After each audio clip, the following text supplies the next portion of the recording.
அனைவருக்கும் அன்பு வணக்கம். மறுபடியும் டைட்டில் பார்த்தோன்னே நண்பர்களுக்கு சில கன்ஃபியூஷன் வரலாம். சார் இது கொஞ்சம் ஓவராக தெரியலையா, இதெல்லாம் நடக்கிற காரியமா அப்படின்னு ஒரு கேள்வி எழலாம். நம்ம என்றைக்குமே எதையுமே ஆதாரம் இல்லாமல் பேச மாட்டோம் அப்படின்னு நண்பர்களுக்கு தெரியும். இதோ பாருங்க, அண்ணன் ட்ரம்ப் அவர்கள் ட்ரூத் சோஷியலில் அவர் போஸ்ட் பண்ணியிருக்கிறது. அதில் அவர் என்ன சொல்லியிருக்காரு, சைனா நீங்கள் இந்த அமெரிக்க வீரர்கள் எத்தனை பேர் உங்களுக்காக ரத்தம் சிந்தி இருக்கின்றார்கள், எப்படா அப்படின்னு பார்த்தா செகண்ட் வேர்ல்டு வாரில் நீங்கள் சுதந்திரமாக இருக்கணும் அப்படின்றதுக்காக அமெரிக்க வீரர்கள் தியாகம் செய்திருக்கின்றனர், அதெல்லாம் நீங்கள் ஞாபகம் வச்சுக்கணும். அப்படியே convey my warm records to Putin, அதுக்கப்புறம் கிம் ஜோங் அன் அப்படின்னு சொல்லிட்டு நீங்கள்லாம் சேர்ந்து அமெரிக்காவுக்கு எதிராக சதி செய்கிறீர்கள் அப்படின்னு ஒரு போஸ்ட் போட்டிருக்காரு. ஆனால் ஒரு ஆச்சரியம் என்னென்னா, என்றைக்குமே அவருடைய அந்த ட்ரூத் சோஷியல் போஸ்ட்டில் பார்த்தீங்கன்னா கடைசி வரி தேங்க்ஸ் ஃபார் யுவர் அட்டென்ஷன் அப்படின்னு வரும். இதுலேயும் சரி, நம்ம இதுக்கு முன்னாடி பதிவில் பார்த்த போஸ்ட்லேயும் சரி அந்த வார்த்தைகள் இல்லை. ஏற்கனவே ட்ரம்ப் கோல்ஃப் விளையாடுறார், இது நம்ம ஊரில் இட்லி சாப்பிட்டார் அப்படின்னு சொல்லுவாங்க இல்லையா வழக்கமாக, அந்த மாதிரி ட்ரம்ப் கோல்ஃப் விளையாடுறார் அப்படின்னு சில வீடியோக்கள், லாங் ஷாட்டில் எடுக்கப்பட்ட வீடியோக்கள், அதுக்கப்புறம் சில ஃபோட்டோவெல்லாம் அங்கே ட்ரம்ப்புக்கு ஆதரவான ஊடகங்கள் அவங்கெல்லாம் ஷேர் பண்ணியிருந்தாங்க. ஆஸ் யூஷுவல் ஃபேக்ட் செக் பண்ணுறவங்க, என்னங்க ட்ரம்ப்புக்கு தலைமுடியே இல்லை, அவ்வளோ ஹேர் வச்சுருந்தாரு, திடீர்னு ஒரே நாளில் சுத்தமாக எல்லாத்தையும் கட் பண்ணிட்டாரா, இல்லை ஏதாவது வேண்டுதலுக்கு மொட்டாச்சின்னுகிறா அப்படின்லாம் சந்தேகத்தை கிளப்பியிருக்காங்க. அண்ட் இதில் தேங்க்ஸ் ஃபார் யுவர் அட்டென்ஷன் அப்படின்றது இல்லை, அது வேற ஒரு பெரிய சந்தேகத்தை கிளப்பியிருக்கின்றது. சரி, ரைட், விடுங்க, அவர் கோல்ஃப் விளையாடினார், அவ்வளோதான், அதை பற்றி அதுக்கு மேலே நம்ம எதுவும் கேட்க வேண்டாம். சரி, எதனால் ட்ரம்ப் இந்த அளவுக்கு இறங்கி வந்திருக்கார் பாருங்க, உங்களுக்காக நாங்கள் இவ்வளோலாம் தியாகம் பண்ணிக்கிறோமே அப்படின்னு, இது கெஞ்சற நிலைமை அப்படின்னு தான் சொல்லணும். But one word of caution, இதனாலேயே ட்ரம்ப் அடிபணிந்து விட்டார் அப்படின்லாம் சொல்ல முடியாது. இது இன்னும் சீரும், இன்னும் என்னென்னலாம் குட்டையை குழப்பலாமோ அதெல்லாம் பண்ணுறதுக்கும் அமெரிக்கா தயாராக இருக்கும். ஸோ அதையும் நம்ம மனசில் வச்சுக்கணும்.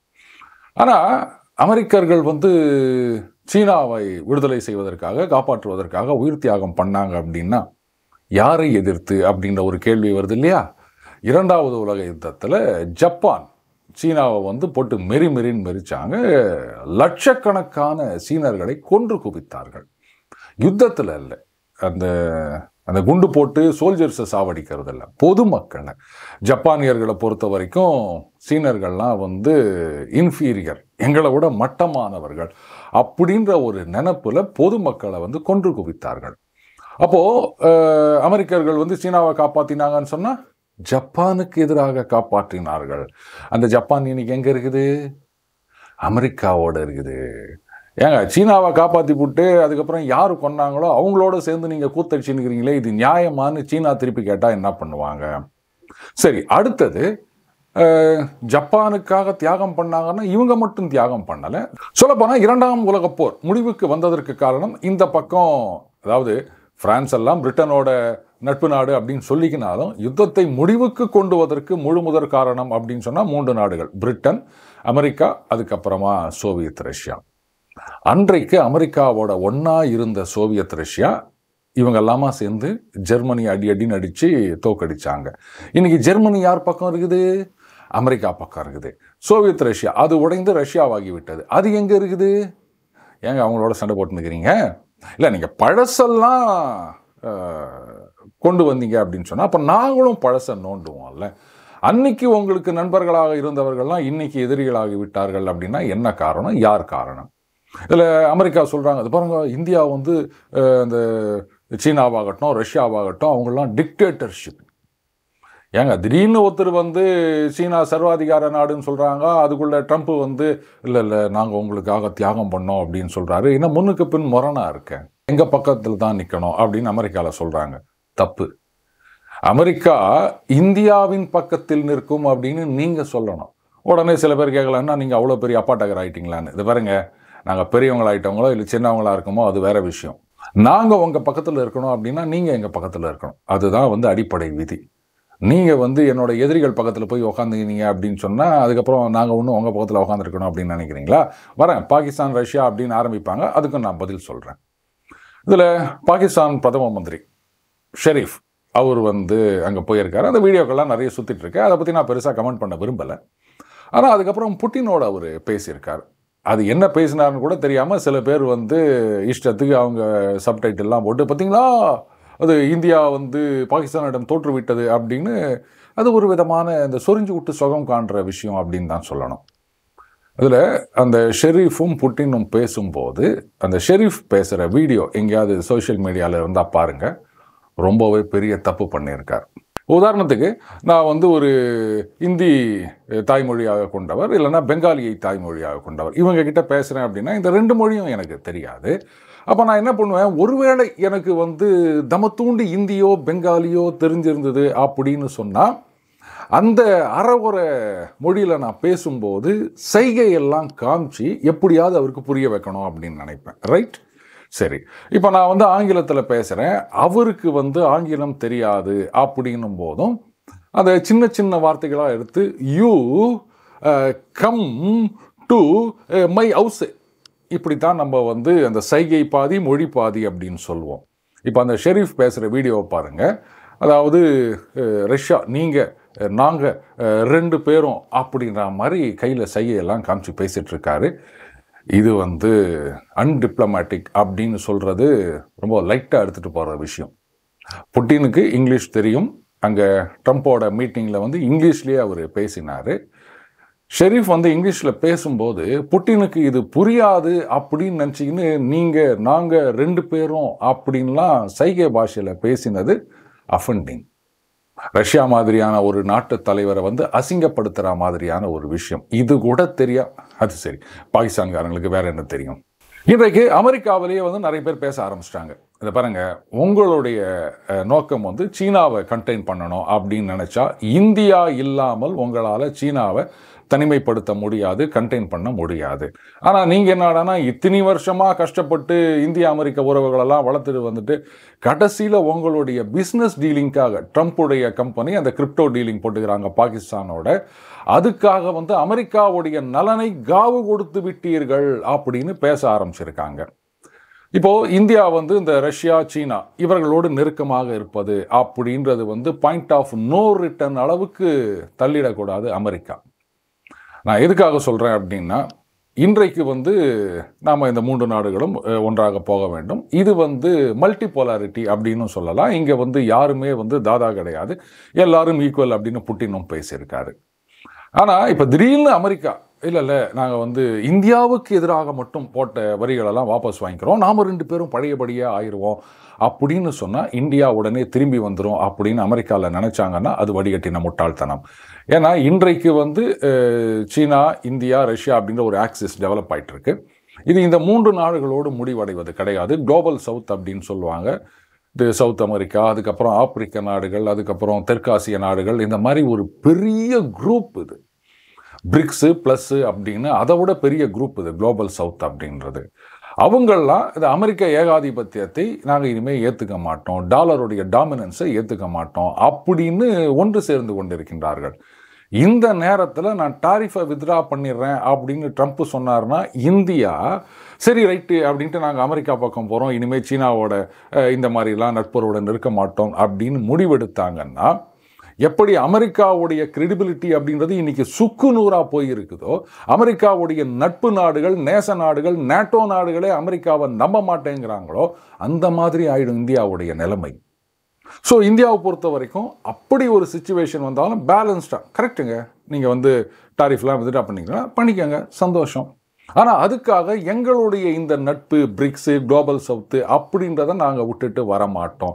இதுதான் இந்தியாவுடைய நிலைப்பாடாக இருக்க வேண்டும். இதில் ஜெர்மனிலேருந்து அமைச்சர்கள்லாம் இங்கே வந்திருக்காங்க. நம்ம முதலமைச்சர் கூட ஜெர்மன் போயிருக்கார்ல, பார்த்தீங்களா, என்ன ஒரு கோஇன்சிடென்ஸ் இது. இதில் யூரோப்பியன் யூனியன் அவங்களுடைய ஃப்ரீ ட்ரேட் அக்ரிமெண்ட் இதை பற்றின பேச்சுவார்த்தை வந்து முன்னேற்றம் அடைந்திருக்கின்றது. இது நம்ம ஏற்கனவே சொல்லியிருந்தோம். யூரோப்பியன் யூனியனோட ரொம்ப வருஷமாக நடந்துட்ட பேச்சுவார்த்தை இப்போ வந்து வேகம் எடுத்திருக்கின்றது அப்படின்னு. விரைவிலேயே இது வந்து ஒரு ஷேப்புக்கு வரும், ஒரு அக்ரிமெண்ட் சைன் பண்ணுவாங்க அப்படின்னு நம்பலாம்.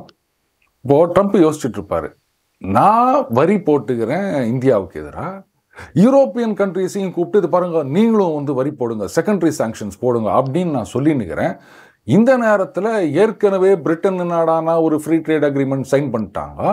இப்போ வந்து யூரோப்பியன் யூனியன் ஒட்டுக்கா நீங்களும் வந்து அவங்களோட போயிட்டு ஃப்ரீ ட்ரேட் அக்ரிமெண்ட் போட்டுக்கிறீங்களா, என்னை பார்த்தா என்ன பைத்தியக்காரன் மாதிரி தெரியுதா அப்படின்னு ட்ரம்ப் கேட்குற நிலைமைக்கு தள்ளி விட்டுட்டு இருக்காங்க.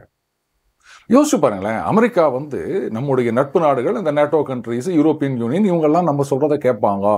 நாங்கள் வரி போட்டுக்கிறோம், நீங்களும் போடு அப்படின்னு சொன்னால் டாடின்னு அவங்களும் அப்படியே ஃபாலோ பண்ணுவாங்க அப்படின்னு நம்பிட்டு இருக்கும்பொழுது ஒவ்வொரு பிளாக்காக வந்து இந்தியாவோட அக்ரிமெண்ட் சைன் பண்ணிட்டு போகிறாங்க அப்படின்னு சொன்னால், இதில் ஜப்பான் ஏற்கனவே வந்து நாங்கள் இவ்வளோ பில்லியன் டாலர் இன்வெஸ்ட் பண்ண போகிறோம், அதுக்கப்புறம் ஜப்பான்லேருந்து இங்கே அந்த கப்பல் கட்டும் தொழில் இருக்குது பாருங்க, அதை வந்து உலகத்திலேயே 2வது ஷிப் பில்டிங் கம்பெனி அவங்க வந்து இந்தியாவில் வந்து பெரிய அளவில் கொண்டு போக போகிறாங்க. இந்தியாவில் கப்பல்களை கட்டப் போகின்றோம்.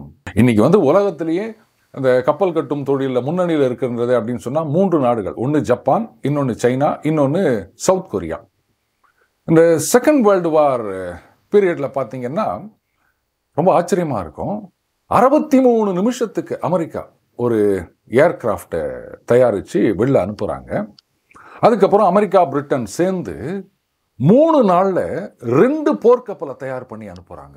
என்ன வேகத்தில் நடந்திருக்கும் அது அப்படின்னு பாருங்கள். இந்த செய்தியை கேட்ட உடனே என்னால் நம்பவே முடியல. ஐயோ என்னையா சொல்கிறீங்க, இதெல்லாம் நம்புற மாதிரி இருக்கா அப்படின்னா இருக்குங்க. இதை பாருங்க, இதெல்லாம் வந்து அந்த வரலாற்று தரவுகள், அந்த வார் மியூசியம்னு சொல்லுவாங்கள்ல, அடுதுலேருந்து எடுத்த செய்தி அப்படின்றாங்க. ஆனால் இன்னைக்கு அமெரிக்காவில் கப்பல் கட்டும் தொழில் எப்படி இருக்குது? சுத்தமாக ஒன்றுமே இல்லை. அதனால தான் ட்ரம்ப் என்ன பண்ணியிருக்காரு, ஒரு கால அவகாசம் கொடுத்துருக்காரு. சீனாலேருந்து வாங்கினது இந்த மாதிரி கப்பல்கள் அப்படின்னு சொன்னால் இந்த பீரியடுக்கு அப்புறம் அது ஒவ்வொரு கப்பலுக்கும் டெட் வாட்டர் டன்னேஜ் அப்படின்னு சொல்லுவாங்க. 20,000 டன்னு, 40,000 டன்னு அப்படின்ற மாதிரி. ஒரு டன்னுக்கு இவ்வளோ டாலர் அப்படின்னு நான் வரி போட போகிறேன். சரிங்க, கப்பல் வந்து கட்டுறதெல்லாம் டக்குன்னு இன்றைக்கி ஆர்டர் கொடுத்து ஒரு வாரத்தில் வராது, இதுனா சொக்கா தைக்கிற மாதிரியா அப்படின்னு கேட்டிங்கன்னா அதுக்கும் அவர் ஒரு வழி சொல்லியிருக்காரு. ப்ரொவைடட் நீங்கள் என்ன பண்ணணும்னா, லெட்டஸ் சே 6 மாதம் அப்படின்னா அதுக்குள்ளே உங்களால் புதுசாக அமெரிக்காவில் தயாரித்த கப்பல் வாங்க முடியல அப்படின்னு சொன்னால் அமெரிக்காவில் கப்பல் கட்டுற ஒரு தொழிற்சாலையில் நீங்கள் ஆர்டர் கொடுத்துருக்கணும். கொடுத்துட்டு இதோ பாருங்கள் சார், நாங்கள் ஆர்டர் கொடுத்துக்கிறோம் சார், அவங்க வந்து ப்ரொடக்ஷனில் இருக்குது சார் அப்படின்னு சொன்னீங்கன்னா அந்த வரியிலிருந்து தப்பிக்கலாம். அதுவும் அந்த ஆர்டர் டெலிவரி ஆகிறதுக்கும் ஒரு டைம் ஃப்ரேம் கொடுத்துக்கிறாரு. ஏன்னா சில கம்பெனிகள், அது அண்ணன் ட்ரம்ப்புக்கு தெரியாது தான், சில கம்பெனிலாம் என்ன பண்ணுவாங்க, அவ்வளோதானே நீங்கள் ஒரு அட்வான்ஸை மட்டும் கொடுத்துருங்க, ஒரு 1% கொடுத்தா போதும், நாங்கள் வந்து இந்தாங்க ஆர்டர் அப்படின்னு ஒரு இன்வாய்ஸ் காப்பி கொடுத்துட்றோம், இதை வச்சு நீங்கள் பாட்டுக்கு வருஷ கணக்கில் அப்படியே சைனா கப்பலையே வச்சு ஓட்டிகிட்டு இருக்குங்க, இந்த டாக்ஸ் கட்ட வேணாம், இப்படி ஒரு ஃப்ராடு நடக்கலாம் இல்லையா? அதனால தான் ஆர்டர் கொடுத்து அதுவும் குறிப்பிட்ட காலகட்டத்தில் அது டெலிவர் ஆகணும், அப்படி இல்லைன்னா முதல்லேருந்து வரி போடுவேன் அப்படின்னு ஒரு மிரட்டிட்டு இருக்காரு. ஏன்னா இன்னைக்கு வந்து வேர்ல்டு ட்ரேட் அப்படின்னா பெரும்பாலும் கப்பல் வழியாகத்தான் நடக்கின்றது. அந்த கப்பல் கட்டுகின்ற தொழில் இன்னைக்கு சீனா முன்னணியில் இருக்குது அப்படின்னும் போது அது ட்ரம்ப்புக்கு தாங்க முடியல. கரெக்டுங்க, இது நீங்கள் யோசிக்கிறது எல்லாம் சரிதான், நான் தப்புன்னு சொல்லலை. ஒவ்வொருத்தரும் எல்லாமே அவங்க நாட்டில் தயாரிக்கணும் அப்படின்னு நினைக்கிறது வந்து யாருமே தப்புன்னு சொல்ல முடியாது. ஆனால் அதுக்காக இந்த மாதிரிலாம் போட்டு டார்ச்சர் பண்ணக்கூடாது ஜனங்களை. இப்போ இந்தியாவில் ஆத்ம நிர்பர் அப்படின்னு கொண்டு வந்தோம். நாம் என்ன அடுத்தவங்க மேலெல்லாம் வரி போட்டு அதை பண்ணாத இதை பண்ணாத அப்படின்னு சொன்னோமா? இங்கே தயாரிங்க, நாங்கள் வந்து அந்த கம்பெனிகளுக்கு அந்த இன்சென்டிவ் PLI ஸ்கீம் அப்படின்னு அது இன்சென்டிவ் கொடுக்குறோம், இங்கே ஆரம்பிங்க அப்படின்னா அதைத்தான் நாம் பண்ணிட்டு இருக்கோம். ஆனால் நீ என்ன பண்ணிட்டு இருக்க? உங்கள் ஊரில் இல்லாத டெக்னாலஜியா, இல்லை உங்கள் ஊரில் இல்லாத மேன் பவரா, இல்லை இந்த டேலண்டட் ஒர்க் ஃபோர்ஸா, எல்லாத்தையும் சீப்பாக இருக்குது அப்படின்னு மற்றவங்க நாடுகளுக்கு நீங்கள் தள்ளி விட்டுட்டீங்க. கம்யூனிசம் எப்படி ஒரு நாட்டை நாசமாக்கும் அப்படின்றத நம்ம USSR விஷயத்தில் பார்த்தோம். கேபிட்டலிசம் ஒரு நாட்டை எப்படி நாசமாக்கும் அப்படின்றத அமெரிக்கா விஷயத்தில் நாம் இப்போ பார்க்க போகிறோம். அதில் அந்த மூடிஸ் ரேட்டிங் ஏஜென்சி, நார்மலாக அவங்க அந்த மாதிரிலாம் பண்ண மாட்டாங்க, பட் அவங்க இப்போ என்ன ஒரு எச்சரிக்கை கொடுத்துருக்காங்கன்னா, அமெரிக்கா மிக வேகமாக ஒரு ரெசஷனை நோக்கி போய்கொண்டிருக்கின்றது, அதுக்கு முக்கிய காரணம் அண்ணன் ட்ரம்ப்போட வரி தான் அப்படின்னு சொல்லியிருக்காங்க. ரெசஷன் அப்படின்னா என்னென்னா, இப்போ இந்த GDP growth அப்படின்னு சொல்கிறோம் இல்லையா, தொடர்ந்து 2 குவார்ட்டர், அந்த குவார்ட்டரில் 2-3 மாத பீரியடில் GDP வளர்ச்சி அப்படின்றது குறைந்தது அப்படின்னு சொன்னால் அதை ரெசஷன் அப்படின்னு சொல்லுவாங்க. கடைசியாக அமெரிக்கா ரெசஷன் வந்து 2007 டிசம்பரில் ஆரம்பித்து ஒரு 2009 ஒரு ஜூன் வரைக்கும் இருந்தது. சொல்லப்போனால் அதுதான் லாங்கஸ்ட் ரெசஷன் அப்படின்னு சொல்லுவாங்க. பல லட்சக்கணக்கான பேர் வேலை இல்லாமல் தெருவுக்கு வந்தாங்க. அப்போ தான் வந்து அந்த பேங்கிங் கிரைசிஸு, அதுக்கப்புறம் இந்த சப்ரைம் மார்ட்கேஜ் அப்படின்றதெல்லாம் வெளில வந்தது. நிறைய வங்கிகள் வந்து சுத்தமாக ஒன்றும் இல்லாமல் ஊற்றிக்கின்னு போயிடுச்சு. பல கோடி, பல்லாயிரம் கோடி லாஸ். அங்கே வேலை செஞ்சவரெலாம் இப்போ இங்கே தமிழகத்துக்கு வந்திருக்காங்க. ரைட்டு, அது ஒரு பக்கம் இருந்துட்டு போட்டோம். ஆனால் அதுக்கு மேலே டெப்ரெஷன் ஒன்று இருந்தது. 1929 ஆரம்பித்து கிட்டத்தட்ட 1939 வரைக்கும் அது நீடித்தது அமெரிக்காவில். பஞ்சம், பட்டினி, தெருவில் வந்து இப்போ நம்ம ஊர்லலாம் கஞ்சி தொட்டி அப்படின்னு சொல்லுவாங்க பஞ்ச காலத்தில்.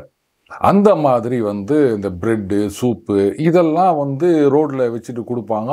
அதுக்கு ஜனங்க அலைஞ்சின்னு வந்து நின்றதெல்லாம் அமெரிக்காவில் நடந்திருக்கு 29 to 39 பீரியடில். அதையும் நம்ம ஞாபகம் வச்சுக்கணும்.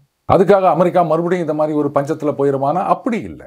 ஆனால் நீங்கள் என்ன பண்ணுறீங்க, டாலரை தான் நீங்கள் எல்லாரும் யூஸ் பண்ணணும் அப்படின்னு சொல்கிறீங்க. ஆனால் டாலரில் அசட்ஸாக வச்சுருந்தா அதை நீங்கள் ஃப்ரீஸ் பண்ணிடுவீங்க அப்படின்ற ஒரு பயம் இருக்கின்றது. உங்களுடைய கரன்சியை நீங்கள் வெப்பனைஸ் பண்ணிட்டுருக்கீங்க, அதை ஆயுதமாக உபயோகிக்கின்றீர்கள். அதே மாதிரி ட்ரேடு, வர்த்தகம், இதை வச்சு மற்றவங்கள அடிபணிய வைக்கலாம் அப்படின்னு நினைக்கிறீங்க. அப்படி இருக்கச்சு யார் உங்களை நம்பி உங்களோட வந்து வியாபாரம் பண்ண வருவாங்க? ஜப்பான் உங்களுடைய எத்தனை வருட ஒரு நேச நாடு.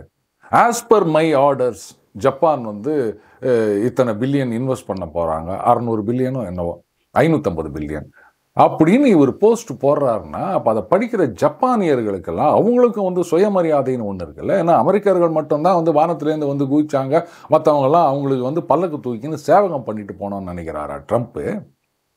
அதனால தான் அந்த ட்ரேட் டீல் பேசுறதுக்கு போனவர் ட்ரிப்பை கேன்சல் பண்ணிட்டாரு. எவ்வளவு பெரிய அசிங்கம் தெரியுமா இது ட்ரம்ப்புக்கு?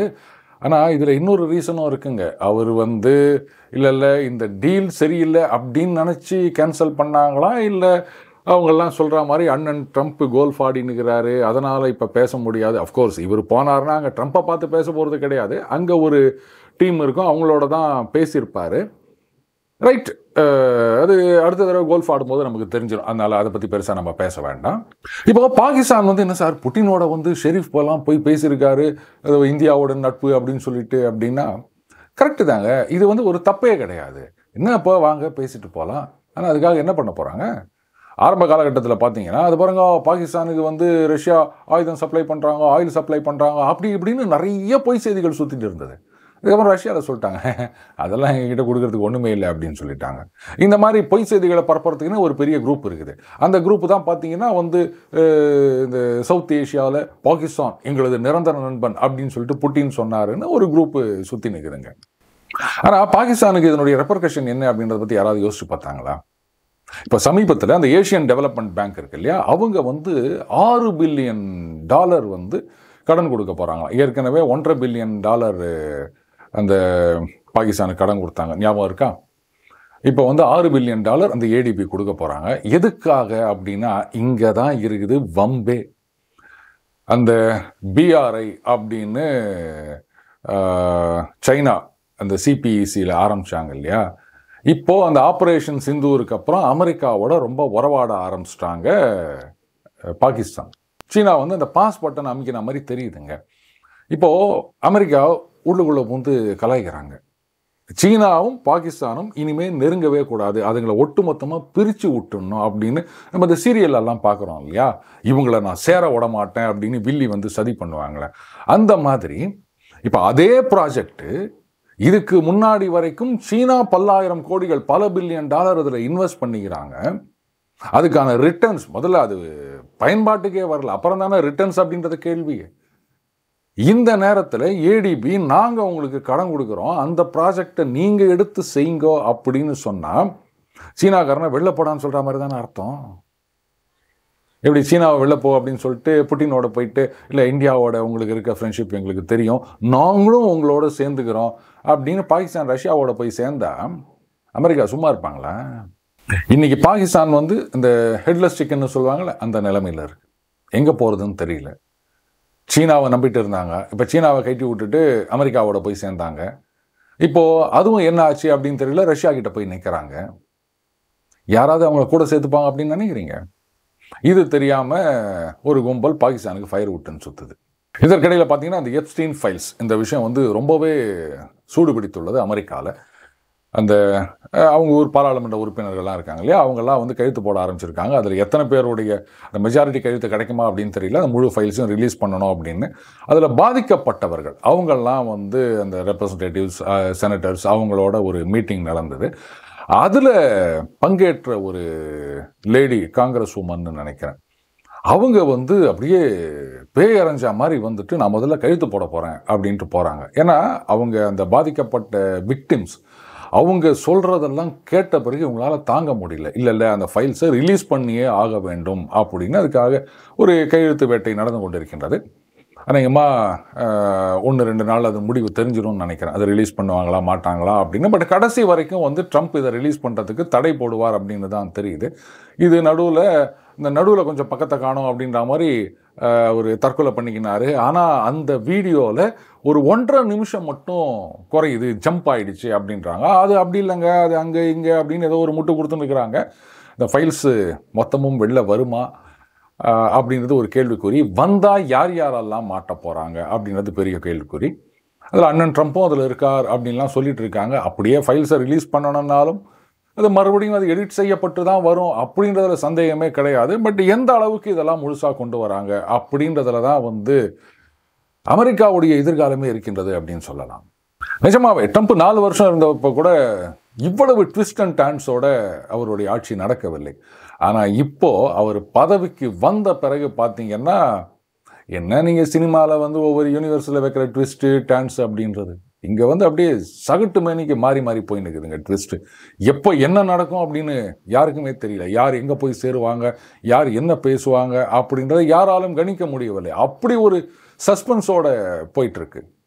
இது நடுவில் பிரான்ஸ் அதிபர் மேக்ரோன் மொத்தமாகவே இவங்களுக்கெல்லாம் பைத்தியம் முடிச்சு போயிடுச்சு அப்படின்னு நினைக்கிறேன். அவர் சொல்லியிருக்காரு, ஃப்ரான்ஸில் இருக்க ஹாஸ்பிட்டல்லாம் வந்து யுத்தத்தில் அடிபட்டவங்களை ட்ரீட் பண்ணுறதுக்கு ரெடியாக இருக்கணும், எல்லாம் தயார் பண்ணுங்க, அநேகமாக மார்ச் 2026 ஒரு பெரிய யுத்தம் வரலாம் அப்படின்னு உசுப்பேத்தி விட்டுனுக்கிறாரு. எதுக்காக இந்த மாதிரிலாம் பண்ணிட்டு இருக்காங்கன்னு தெரியல. அந்த அமெரிக்காவோட சேர்ந்து ஐரோப்பாவுமே மொத்தமாக நாசமாக போகுது அப்படின்னு நினைக்கிறேன். ஆனால் அன்றைக்கு ஹிட்லர் அப்படின்ற ஒருத்தர் இருந்தால், அவரோட கூட முசோலினி அப்படின்னு ஒருத்தர் வந்தார். ஆனால் இன்றைக்கு பிரான்ஸு, பிரிட்டன், ஜெர்மனி, அமெரிக்கா இப்படி பல பேர் தலையெடுக்க ஆரம்பிச்சிட்டாங்க ஹிட்லருக்கு போட்டியாக. என்ன ஒன்று ஹிட்லர் வந்து கடுமையான வார்த்தைகளை உபயோகித்தார்.